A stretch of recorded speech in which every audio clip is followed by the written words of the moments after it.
नेत्रों से देख करके समय से पूर्व जैसे मुर्गा बांग लगा देता है कि प्रातः काल होने वाला है, और जिनने समझ लिया, सतर्क हो गए, सावधान हो गए, तो ब्रह्म मुहूर्त का दिव्य आनंद उठाते हैं।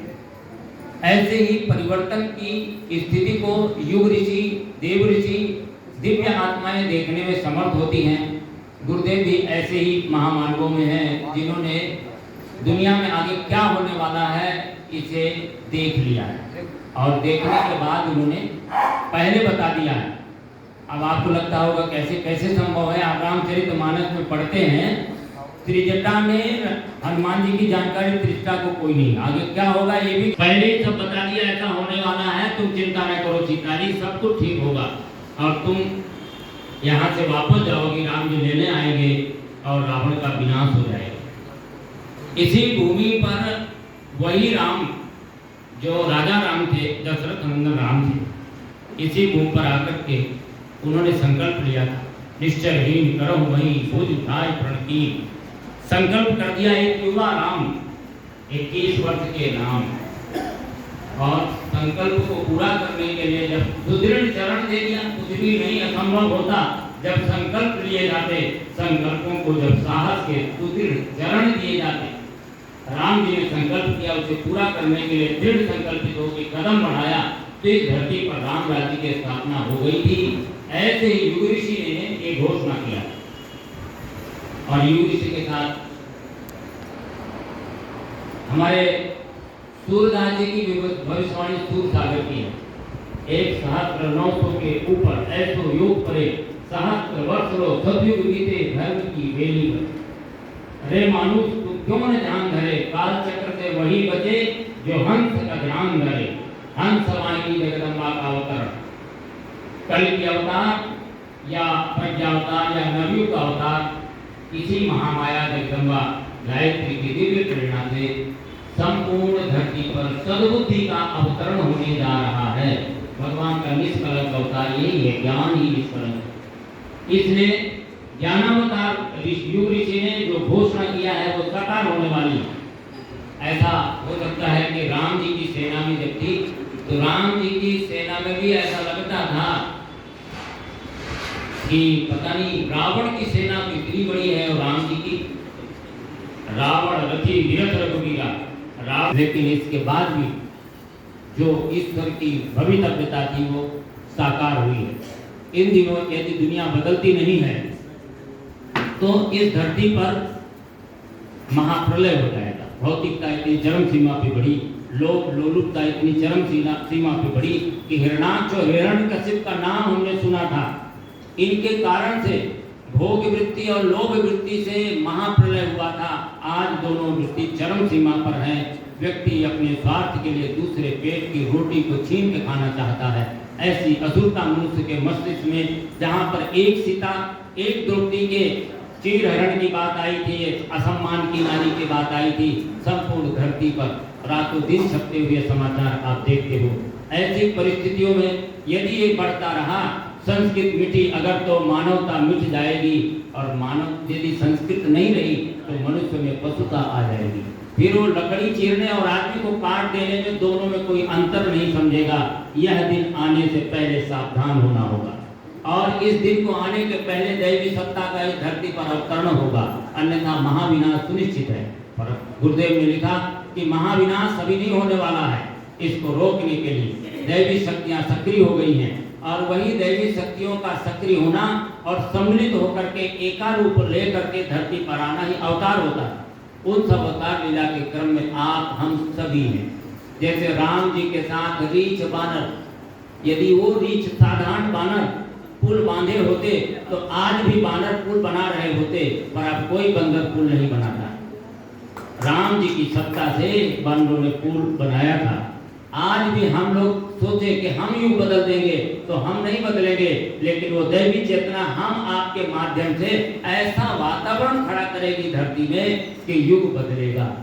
दुनिया बदलती चली जा रही है, और दुनिया में दिखाई पड़ने लगा कि जब हम गाते थे आज से 60 वर्ष पूर्व, उठो सुनो प्राची से उगते सूरज की आवाज, अपना देश बनेगा सारी दुनिया का सरदार।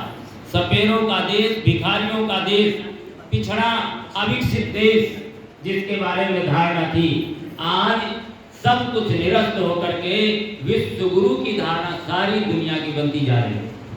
गुरुदेव ने अपने साहित्य में नवयुग के बारे में लिखा है, 21वीं सदी का युग कैसा होगा, युग परिवर्तन कब और कैसे होगा। 500 पृष्ठ का वाङ्मय है जिसमें संपूर्ण 2050 के भारत की परिकल्पना उन्होंने की है। 2050 तक हम ऐसे सक्षम और सबल होंगे जिसमें सारी दुनिया में हमारे देश से राष्ट्राध्यक्ष तक जाएंगे। गुरुदेव ने संख्या भी लिखी थी कि हमें 108 राष्ट्राध्यक्ष चाहिए जो 108 राष्ट्रों की बागडोर संभालेंगी। और सबसे पहले हमारे देश में सत्ता संभालने वाले ब्रिटेन में हमारे देश का एक भारतीय आज वहाँ का प्रधानमंत्री है। ऐसे कई देश हैं जहाँ इसकी शुरुआत हो चुकी है। तो गुरुदेव की जो भी वाणी है वो एक भी असत्य साबित नहीं होने वाली है। युग ऋषि की वाणी है, अवतार चेतना की वाणी है। भगवान राम ने जब कहा था हम रावण पर विजय प्राप्त करेंगे, चिंता की कोई बात नहीं। जिनने माना सौभाग्यशाली हो गए, उनके रीछ बांधों को हम लोग पूजते हैं। जब असुरता कंस की इतनी चरम सीमा पर थी, एक छोटे से परिवार में जन्मे एक बालक ने, जिसको हम श्री कृष्ण के नाम पर जानते हैं, जो उन्होंने सर्वोदय लीला की और जो संगठन तंत्र खड़ा किया, अब उससे कंस जैसे तमाम आसुरी शक्तियों के साम्राज्य को उलट करके रख दिया था। एक कार्ल मार्क्स ने, एक साधारण सा क्लर्क जिसने संकल्प किया, उस संकल्प ने मार्क्सवाद की आंधी चला दी सारी दुनिया में। तो ये युग ऋषि जिसके पास शक्ति सामर्थ्य और ईश्वरी सत्ताओं का भंडार रहा हो, जिसने इतनी अधिक शक्ति सामर्थ्य अर्जित किया हो मां भगवती गायत्री से, जिन्होंने 24 महापुरुष चरण किया, 8 महापुरुष चरण वशिष्ठ जी ने किया, 12 महापुरुष चरण विश्वामित्र जी ने किया, नई दुनिया बसा दिया। वशिष्ठ जी ने भगवान के गुरु बनने का सौभाग्य प्राप्त कर लिया और उसके लिए विविध आयाम होंगे। अभी आपने देखा दुनिया का कोई आदमी विचार नहीं किया होगा कि माँ के गर्भ में किस प्रकार से हम शिशु को संस्कारित करें। युग ऋषि की चेतना है, संस्कार देना है।